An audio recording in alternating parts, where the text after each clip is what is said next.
Hook for USA audience, spoken fast and intense.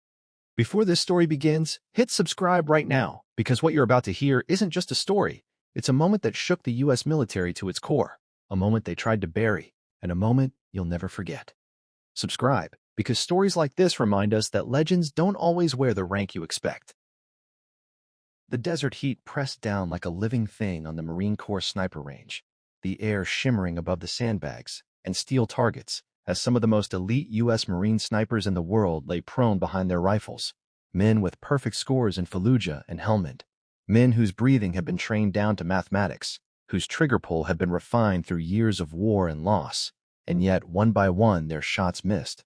Not wildly, not embarrassingly, but just enough to matter. Steel targets ringing late or not at all. Bullets skimming edges. Dust kicking up inches off. The kind of misses that eat at a sniper's mind far worse than a clean failure. Because these were men who did not miss under pressure. And today the pressure was invisible but absolute. A classified demonstration overseen by high-ranking officers and defense contractors. A new ballistic scenario involving layered moving targets and variable wind tunnels that had already embarrassed two allied teams earlier in the week. And now the Marines were frowning behind their scopes as spotters whispered corrections that somehow made things worse. Frustration creeping in, jaws tightening. One Marine quietly swearing under his breath as his third shot failed to register, the colonel behind them stiffening because this was supposed to be routine, supposed to prove dominance, supposed to end with applause and handshakes. But instead, it was turning into an uncomfortable silence broken only by wind flags, snapping and the metallic clack of bolts cycling, and standing off to the side, half in the shade of a communications truck, was a woman almost no one paid attention to at first. Wearing a plain utility cap, no visible rank insignia that impressed anyone, her posture relaxed in a way that suggested either supreme confidence or complete detachment. Her name on the roster barely noticed because she wasn't there as a competitor. Not officially. She was listed as an observer, a consultant, transferred quietly from another unit, and when one of the Marines finally stood up and muttered that the targets were rigged wrong or the wind data was garbage, she smiled faintly. Not mocking, not smug. Just a small knowing curve of the lips, and asked, politely, if she could look at the range data, which earned her a few annoyed glances because this was Marine business, sniper business, sacred ground. But the colonel hesitated, something in her tone triggering a memory he couldn't quite place.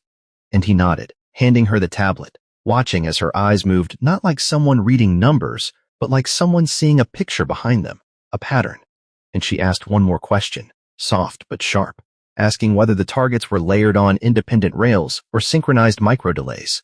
And when the range officer confirmed the latter, her smile faded into focus, and she said quietly that the Marines weren't missing because they were bad shots. They were missing because they were trying to hit what they saw instead of what was about to exist, which earned a snort from one gunnery sergeant until she asked for one rifle, just one, and one round.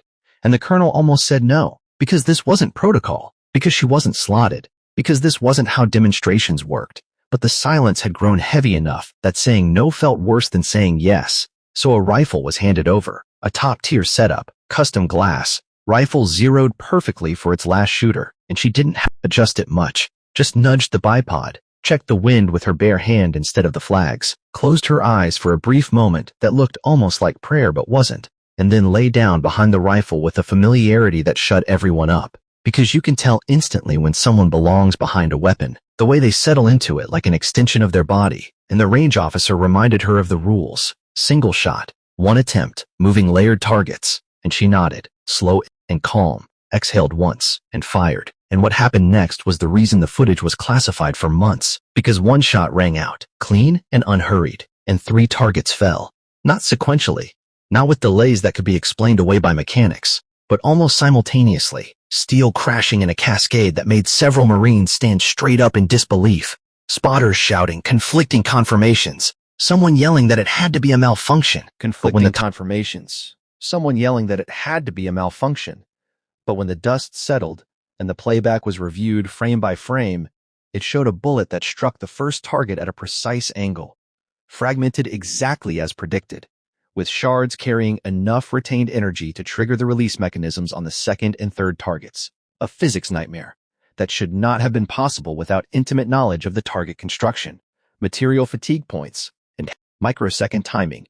And the woman rose, handed the rifle back, and said simply that the wind would shift 2 degrees right in the next 30 seconds and the Marines should wait before shooting again, then walked back to the shade, leaving behind a range full of shaken professionals, and only later, over hushed conversations and locked doors, did the truth begin to surface, that she wasn't just an observer, that she had once been part of a joint task force so classified it barely existed on paper, recruited after breaking records in an allied nation's sniper trials, records that were quietly erased, that she had been used not for kills, but for impossibilities. Shots meant to change outcomes without leaving fingerprints.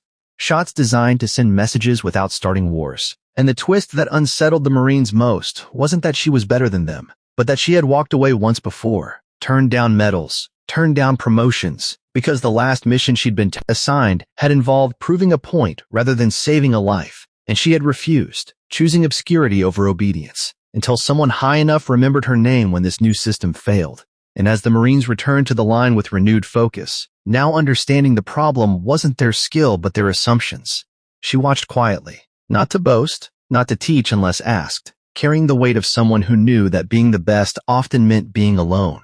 And by the end of the day, the demonstration was salvaged, the officers relieved, the contractors impressed. But the legend had already begun to spread in whispers through the ranks about the woman who made elite snipers rethink what a single bullet could do. And years later, when parts of the story finally leaked, it would be misreported, exaggerated, turned into myths about impossible marksmanship. But the truth remains simpler and heavier, that on a day when the best couldn't hit what was in front of them, she succeeded by seeing what everyone else refused to consider. And if you're still listening right now, remember this moment. Remember that greatness doesn't always announce itself, and subscribe, because the next story might just change the way you see the world too.